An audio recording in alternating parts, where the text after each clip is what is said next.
आप देख रहे हैं डार्क फाइल्स। तो चलिए बढ़ते हैं आज की इस कहानी की ओर।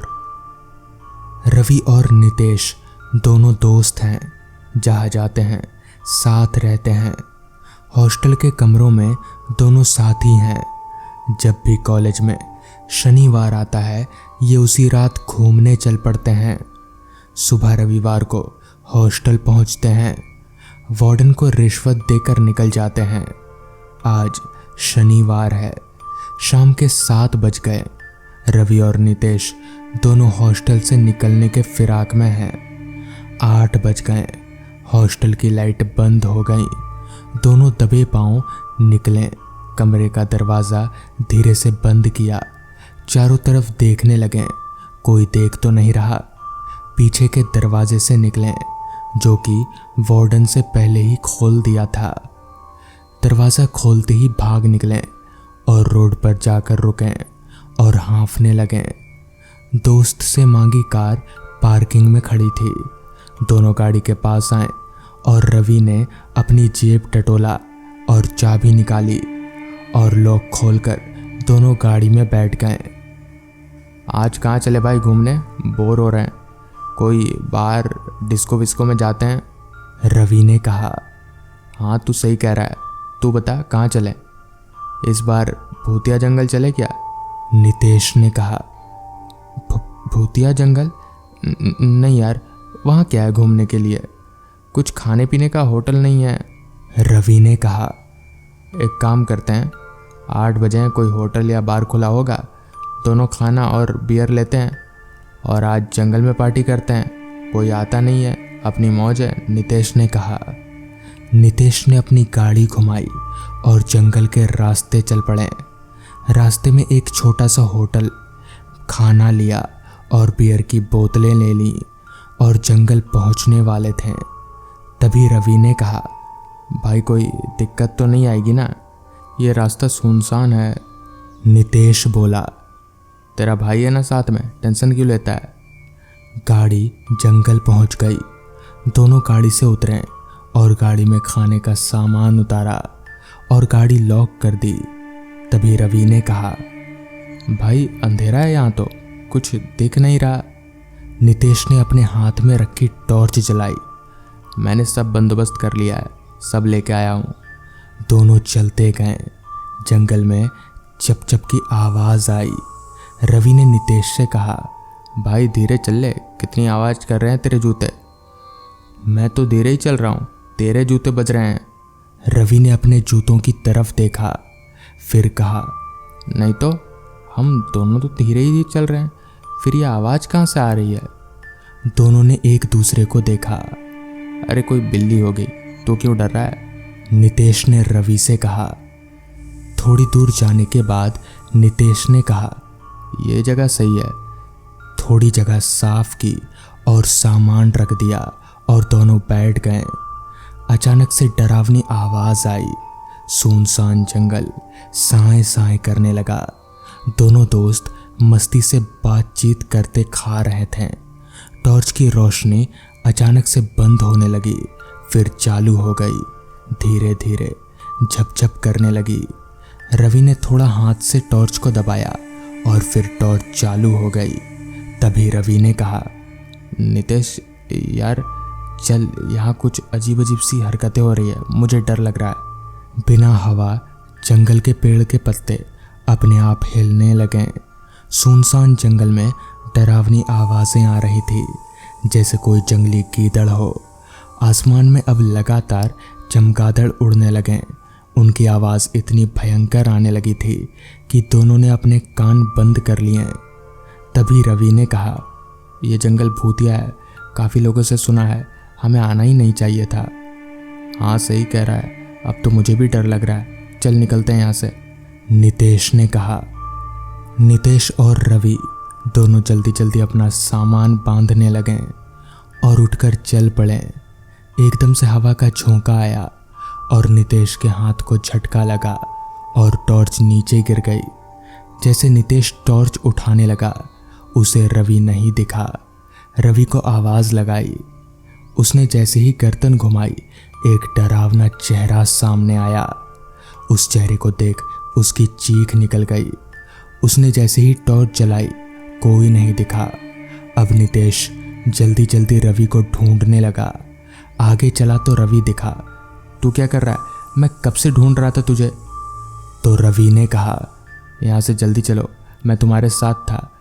जब तुम आगे आगे चल रहे थे तो तुम गायब हो गए, दिखे नहीं, और फिर मुझे तुम्हारे उल्टे पैर दिख रहे थे।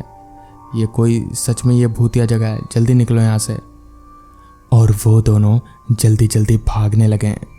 चमगादड़ और आवाज़ें अब भी उनका पीछा नहीं छोड़ रही थीं। वो अपनी गाड़ी के पास पहुँचे। जैसे ही नितेश ने चाबी के लिए जेब में हाथ डाला, चाबी नहीं मिली। यार चाबी कहीं गिर गई। अब क्या करें, ढूंढे क्या? रवि ने कहा। अब वापस नहीं जाएंगे, वहाँ किसी तरह से गाड़ी को खोलो, वरना सुबह ले लेंगे गाड़ी। पहले जान बचा के भागो यहाँ से।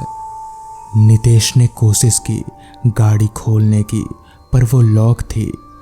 चल पैदल चलते हैं, पहुँच जाएंगे। सारा सामान वहीं छोड़ दिया और केवल टॉर्च लेकर दोनों चल पड़े। थोड़ी दूर जाने के बाद उन्हें एक रिक्शा आता हुआ दिखाई पड़ा। दोनों हड़बड़ाकर उस रिक्शा को रुकवाने की कोशिश करने लगे। रिक्शा उनके पास आकर रुका। दोनों ने देरी ना लगाते हुए उस रिक्शा में बैठ गए। रिक्शा चल पड़ा। कुछ देर रिक्शा चलने के बाद रिक्शे वाले ने पीछे मुड़कर अचानक से उनकी तरफ देखा तो उस रिक्शा वाले का चेहरा भी वही डरावने चेहरे जैसा था। रवि और नितेश ने जैसे ही देखा, दोनों की चीखें निकल गईं। उन्हें समझ नहीं आ रहा था कि अब क्या करना चाहिए। रिक्शा की रफ्तार इतनी ज़्यादा थी कि वो लोग चलती रिक्शा से कूद भी नहीं सकते थे। तभी नितेश ने अपने गले से माँ दुर्गा का लॉकेट उतारा और उस लॉकेट को उस रिक्शा वाले के करीब ले जाने लगा। जैसे ही उसने ऐसा किया कि वो रिक्शा वाला एकदम से गायब हो गया और रिक्शा बेकाबू होकर एक पेड़ से जा टकराई। उसके बाद उन दोनों की आंख अगले दिन सुबह खुली तो देखा कि वहाँ कहीं पर भी कोई रिक्शा नहीं है। उन्हें काफ़ी चोट आई। जैसे तैसे वो लोग हॉस्टल पहुँचे। बाद में पता चला कि दरअसल उस रास्ते पर बहुत पहले एक ऑटो वाले का मर्डर हुआ था और उसकी लाश को उसी जंगल में फेंक दिया गया था। तब से उसी की आत्मा वहाँ भटकती रहती है। तो दोस्तों, ये थी आज की पहली कहानी। आज की दूसरी कहानी में आगे बढ़ने से पहले अगर आपने अभी तक हमारे नए चैनल डार्क टीवी को सब्सक्राइब नहीं किया है तो कर लें। लिंक आपको नीचे डिस्क्रिप्शन बॉक्स में मिल जाएगी, जहां हर शाम 7:30 बजे नई वीडियोस आती हैं। तो चलिए बढ़ते हैं आज की दूसरी कहानी की ओर। बात आज से काफ़ी साल पहले की है। उस समय मैं अपने गांव में रहकर पढ़ाई किया करता था। उस समय मेरी उम्र 17 साल की थी। घटना आज से काफ़ी साल पहले का होने के कारण उस समय हमारा गांव काफ़ी पिछड़ा हुआ था। लोग अंधेरा होने के बाद ज़्यादा देर घर से बाहर नहीं घूमा करते थे। और तो और हम सभी दोस्त भी अंधेरा होने के बाद अपने अपने घर चले जाया करते थे। मेरे साथ वो घटना कुछ यूं घटी थी कि उन दिनों हमारे गांव के बगल वाले गांव में मेला लगा हुआ था। तो गांव हमारे गांव से लगभग 7 से 8 किलोमीटर की दूरी पर था। खैर, एक दोपहर हम सभी दोस्त बैठकर बातें कर रहे थे कि तभी मेरे एक दोस्त अजय ने कहा, भाई बगल वाले गांव में मेला लगा हुआ है, चल ना देख कर आते हैं। इस पर मैंने कहा, हाँ यार, काफ़ी दिनों से कहीं घूमने नहीं गए, चल घूम कर आते हैं। मेरी बात सुन मेरे एक और दोस्त श्याम ने कहा, वो तो ठीक है, मगर हमारे घर वाले जाने देंगे? जिस पर अजय ने कहा, हाँ हाँ, क्यों नहीं जाने देंगे, काफ़ी दिनों से हम कहीं घूमने नहीं गए, ऊपर से हाँ जाने देंगे। इस पर काफ़ी देर से हमारी बातों को सुन रहे मेरे एक और दोस्त राजेश ने कहा, ठीक है, मगर हम लोग सुबह में जाएंगे। राजेश की बात को सुनकर हम सभी दोस्त ज़ोर ज़ोर से हंसने लगे और मैंने राजेश से कहा, क्या भाई, दिन में मेला देखने कौन जाता है? राजेश रात को जाने के लिए तैयार नहीं था, मगर हम सभी के काफ़ी मनाने के बाद वो तैयार हो गया, लेकिन एक ही शर्त पर कि हम मेला देखकर जल्दी वापस आ जाएंगे। जिसके बाद हमने तय किया कि हम आज शाम 5 बजे मेला देखने के लिए घर से निकलेंगे और उसके बाद हम सभी अपने अपने घर चले जाएंगे। घर जाकर घर वालों को सारी बात बताने के बाद हम सभी दोस्त ठीक शाम के 5 बजे मेला जाने के लिए निकल पड़े। दिसंबर का आखिरी सप्ताह होने के कारण शाम के 5 बजे ही धीरे धीरे अंधकार ने दिन के उजाले को ढकना शुरू कर दिया था। ऊपर से आज ठंड भी काफ़ी ज़्यादा थी, जिस कारण हम ठंड के कपड़े पहनकर आए थे। खैर, उस समय हमारे गांव में यातायात की कोई सुविधा नहीं थी, जिस वजह से हम पैदल या साइकिल की मदद से ही एक जगह से दूसरी जगह आना जाना करते थे। आज भी हम पैदल ही मेला देखने जा रहे थे। करीब 1 से 1.5 घंटा पैदल चलने के बाद ठीक शाम के 6 बजे हम सभी दोस्त मेले में पहुँचे और मेला घूमने लगे। मेले में तरह तरह की दुकानें थी और तरह तरह के खाने की चीज़ें भी मिल रही थी, जिस कारण मेला घूमते घूमते कब 2 घंटा बीत गया पता ही नहीं चला। अभी हम सभी दोस्त घूम ही रहे थे कि तभी राजेश ने कहा, यार अब काफ़ी रात हो गई है, हमें घर चलना चाहिए। इस पर मैंने कहा, अरे यार अभी घूमे ही कहाँ हैं, थोड़ी देर और रहने दे। मगर राजेश अब किसी की भी बात सुनने को तैयार नहीं था। श्याम भी अब घर जाने की जिद करने लगा। इस पर अजय ने कहा, अच्छा राजेश और श्याम तुम दोनों घर जाओ, हम थोड़ी देर बाद आ जाएंगे। जिसके बाद राजेश और श्याम घर की तरफ चलते बने। फिर मैं और अजय हम दोनों मेला घूमने लगे। करीब और 1 घंटा मेला घूमने के बाद ठीक रात के 9 बजे हम दोनों मेला से बाहर निकलकर घर की तरफ आगे बढ़ने लगे। उस समय हमारे गांव में रात के 9 बजना यानी काफ़ी रात, जिस कारण आसपास का माहौल एकदम से सुनसान सा हो गया था। ऊपर से ठंड का मौसम होने के कारण रात के 9 बजे ही आधी रात की तरह मालूम पड़ रहा था। पूरे रास्ते पर दूर दूर तक हमारे अलावा एक जानवर तलक भी दिखाई नहीं पड़ रहा था। बस चारों तरफ कोहरा ही कोहरा फैला हुआ था। साथ ही साथ पूरा माहौल घुप अंधेरे में डूबा हुआ था, वो भी इतना घना अंधेरा कि हमें आगे का रास्ता तलक भी साफ साफ नजर नहीं आ रहा था। ऊपर से बीच बीच में आ रही रात कीड़ों की आवाज़ें इस माहौल को और भी ज़्यादा सुनसान बना रही थी। अभी हम आगे बढ़ ही रहे थे कि तभी अजय ने कहा, यार सच में काफ़ी रात हो गई है, पूरे रास्ते पर दूर दूर तक हमारे अलावा कोई दिख नहीं रहा है। हमें भी श्याम और राजेश के साथ घर चले जाना चाहिए था, अब तक वो दोनों घर पहुंच भी गए होंगे। इस पर मैंने कहा, क्यों, तुझे भी उन दोनों की तरह डर लगता है क्या? इस पर अजय ने कोई जवाब नहीं दिया। अभी हम आगे बढ़ ही रहे थे कि तभी मुझे पीछे से साइकिल चलने की आवाज़ आई। उस आवाज़ को सुनकर जब मैं पीछे मुड़ा तो मैं एक पल को चौंक सा गया, मगर दूसरे ही पल थोड़ा खुश भी हुआ, क्योंकि ठीक हमारे पीछे 2 साइकिल सवार आदमी साइकिल लेकर हमारी ही तरफ आ रहे थे।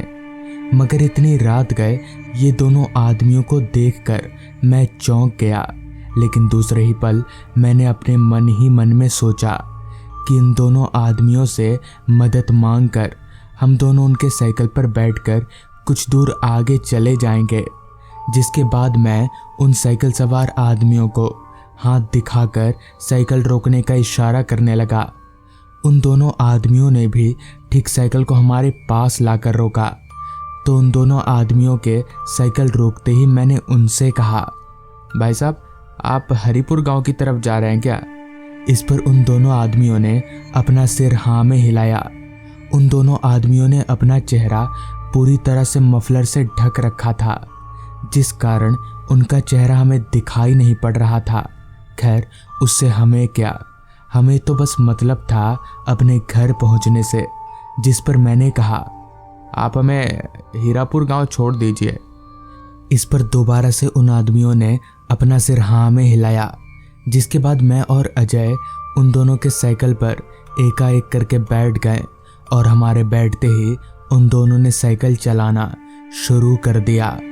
अब रात काफ़ी हो चुकी थी और हमें डर भी लग रहा था कि कहीं घर वाले हमें डांटे ना। खैर, अभी हम आगे बढ़ ही रहे थे कि तभी अचानक दोनों साइकिल वालों ने अपनी साइकिल की रफ्तार काफ़ी बढ़ा दी, वो भी इतनी ज़्यादा कि मानो साइकिल चल नहीं बल्कि उड़ रही हो। पहले तो हमने कुछ नहीं कहा, मगर जब रफ्तार धीरे धीरे और बढ़नी शुरू हुई तो मैंने चिल्लाकर उस आदमी से कहा, अरे भाई कितनी तेज साइकिल चला रहे हो आप, थोड़ा धीरे करो वरना गिर जाएंगे हम। मगर उनमें से किसी ने भी मेरी बात नहीं मानी कि तभी मेरी नज़र एक बार नीचे गई तो नीचे का नज़ारा देखकर मेरे होश उड़ गए, क्योंकि नीचे साइकिल के दोनों टायर ज़मीन पर नहीं बल्कि हवा में थे और उस आदमी के पेंडल मार रहे दोनों पैर उल्टे थे। ये देखकर मैं समझ गया कि ज़रूर दाल में कुछ काला है, मगर मुझे कहाँ पता था कि यहाँ तो पूरी दाल ही काली है। अभी मैं साइकिल रोकने के लिए बोल ही रहा था कि तभी उन दोनों आदमियों ने अपना सर अचानक से पीछे मुड़ा लिया। मगर ये कैसे हो सकता है? किसी भी आदमी का सर उल्टा कैसे घूम सकता है? मगर अब उन दोनों आदमियों के चेहरे पर से मफलर हट चुका था और उनके चेहरे को देखकर हम दोनों दोस्तों के हाथ पैर कांपने लगे थे, क्योंकि उन दोनों आदमियों का चेहरा पूरी तरह से सड़ा हुआ था और उनकी आंखें सफ़ेद दूध की तरह चमक रही थी। ये देखकर हम समझ गए कि ये कोई इंसान नहीं बल्कि शैतान है। हमें समझ नहीं आ रहा था कि अब क्या करें। तभी हम दोनों दोस्तों ने एकाएक साइकिल से छलांग लगा दी और साइकिल से कूदते ही काफ़ी तेज चोट आने के कारण हम वहीं पर बेहोश हो गए। फिर जब हमें होश आया तो मेरा एक पैर कटा हुआ था और अजय के दोनों हाथ, साथ ही साथ हम हॉस्पिटल में थे। पूछने पर पता चला कि उन दोनों शैतानों ने हमें काट कर खाना शुरू कर दिया था। तभी वहाँ गांव के 2-4 लोग आ गए और हमारी जान बच गई। तो दोस्तों, ये थी आज की कहानी। अगर आपको ये कहानी पसंद आई हो तो चैनल को ज़रूर सब्सक्राइब कर लें। तो मैं आपका दोस्त आर्यन जल्द ही मिलूँगा आपसे ऐसी ही एक कहानी के साथ।